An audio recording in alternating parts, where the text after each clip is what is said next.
The American music mogul Sean Diddy Combs has been cleared of the most serious charges involving racketeering at his criminal trial in New York. That verdict came through earlier today. He was convicted of the 2 lesser charges, though, out of the 5, which could still mean time behind bars. And in breaking news this hour, Combs was denied bail despite the offer of a $1 million bond.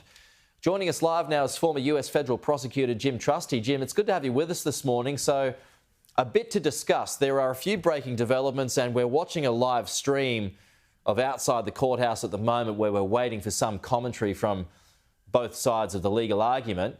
But to you now, let's just run it back to the verdict today. Not a full acquittal for Mr. Combs, but given how he reacted in the courtroom, perhaps just as good. Yeah, it's a huge win. I mean, what's left on the table, what he is convicted of, they are felonies. They do carry potential for 10 years in prison, although he's not going to get the max. But they are small. They are essentially prostitution cases that cross state lines. I mean, that is as small a charge as you can imagine in the context of an indictment that included sexual trafficking and a RICO conspiracy charge. So he has won the war in large part. He's not going to get 10 years. He's not going to get 20 years. He faced a much more dramatically serious sentence if he was convicted of the sexual trafficking and the RICO charge than the what are called Mann Acts, the charges that are left on the table. All right, so let's just break up that answer. Why not the max, in your view, and what is likely? Well, typically what happens from this stage on is there's a pre-sentence investigation by the U.S. Probation Office. They're going to actually write up a lengthy report, maybe 60, 70, 80 pages, all about this guy's life, his finances, his lack of criminal record in this case. It's going to talk about his social history, his upbringing. It's also going to have a calculation for the sentencing guidelines. We have advisory guidelines that judges consider very heavily in meting out their sentences. And when the guidelines are calculated in this case, unlike a RICO conspiracy or unlike a sexual trafficking case, they're going to be dramatically less. I mean, my guess is you're talking about guidelines in the range of 3, 4, 5 years. And then, of course, it's not binding. So the attorneys from each side can argue why the guidelines are either not enough or are too much. I think by the time he gets to sentencing, you're going to have the defense attorneys arguing very hard for time served. He's been locked up since September. That means basically anything from about 18 months or less is going to result in his release at the time of the sentencing or very soon after. If he gets into 2, 3, 4, 5 years, he'll have some more time to do in federal prison. And the judge has heard a lot of ugly facts, to be sure, but the counts of conviction and those sentencing guidelines are going to weigh heavily at the time of sentencing. Jim, can you just elaborate on that point you made earlier about the charge of prostitution crossing state lines? What's the difference between that and, say, racketeering? Yeah, kind of light years. I mean, the racketeering is alleging that Sean Combs and P. Diddy, whatever his different names, that he was part of a criminal enterprise. And what was kind of inventive, although not unheard of, was that they were charging a single person as a criminal enterprise. This is a law that goes back to 1970. It was created to go after the leaders of organized crime.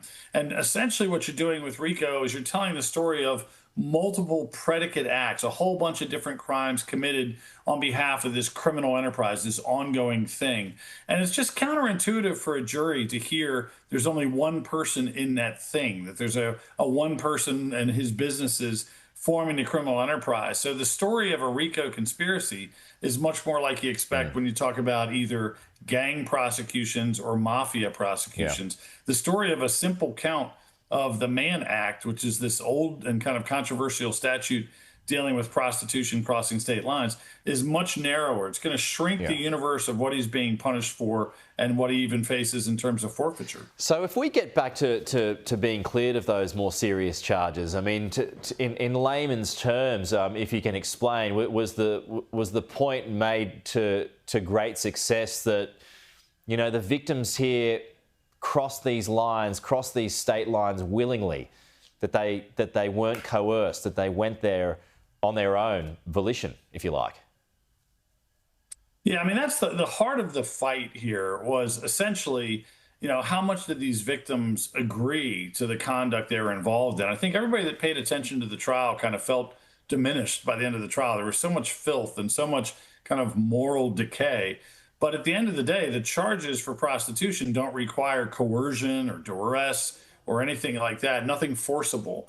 The RICO conspiracy, the sexual trafficking, then you start talking about specific intent. You start talking about crimes where people are clearly victimized. And I just think there's a cultural divide. It was kind of hard for jurors to accept that all of this kind of crazy party freak off lifestyle was necessarily criminal when people would keep coming back to it. It was kinky, not criminal. Your words. I heard someone else say that, and it just sort of stuck with me. It was kinky, not criminal. That about explains part of it anyway.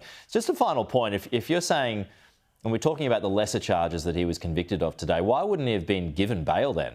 I mean, is it still serious enough for him to not get bail and do time?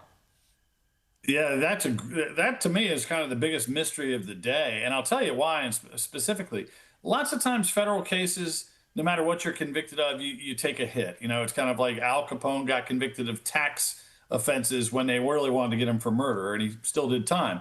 But here, the judge specifically said to him at the time of the verdict, he turned to Sean Combs and said, "I don't think you want to go back to Metropolitan Detention Center, do you?"